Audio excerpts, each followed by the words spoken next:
মাত্র 11 ম্যাচের IPL career, এরই মধ্যে ঘুম হারাম করে দিয়েছে প্রতিপক্ষ ভয়ঙ্কর সব বোলারদের। বড় বড় তারকা বোলার থেকে শুরু করে সময় সারা জাসপ্রীত বুমরাকেও পাত্তা দিচ্ছেন না 15 বছর বয়সী এই ভয়ঙ্কর ব্যাটসম্যান। হ্যাঁ, বলছিলাম বৈভব সূর্যবংশীর কথা।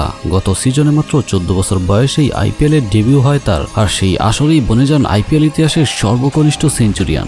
যদিও এখনো পর্যন্ত মোট 11 ম্যাচে তার রান সংখ্যা 452, তবে অবাক করার বিষয়টি হলো তার স্ট্রাইক রেট, যেখানে 200-র নিচে তার স্ট্রাইক রেট কখনোই নামেনি। আর এই আসরের শুরু থেকেই যেন তিনি আরও পরিণত ও ভয়ঙ্কর হয়ে উঠেছেন, কারণ এখনো পর্যন্ত মাত্র 4 ম্যাচেই হাইয়েস্ট রান গেটার তিনি, যেখানে 2টি 50 সহ 50 গড়ে 200 রান করেন তিনি, আর স্ট্রাইক রেটটা তো 266। চলুন এবারের আসরে তার শেষ 4টি ইনিংস দেখে আসি, যেখানে প্রথম ম্যাচেই চেন্নাইয়ের বিপক্ষে মাত্র 17 বলে 52 রান, দ্বিতীয় ম্যাচে 18 বলে 31 রান ও তৃতীয় ম্যাচে 14 বলে 39 রান, আর চতুর্থ ম্যাচে 26 বলে 78 রানের এক বিধ্বংসী ইনিংস খেলেন এই দানবীয় ব্যাটসম্যান। আর এই ছেলেটা সামনে নাকি ক্রিস গেইলের সেই 175 রানের রেকর্ডটা ভাঙতে চান। আপনার কি মনে হয় গেইলের সেই রেকর্ডটি কি সে ভাঙতে পারবে? কমেন্টে লিখে জানান আপনার মতামত।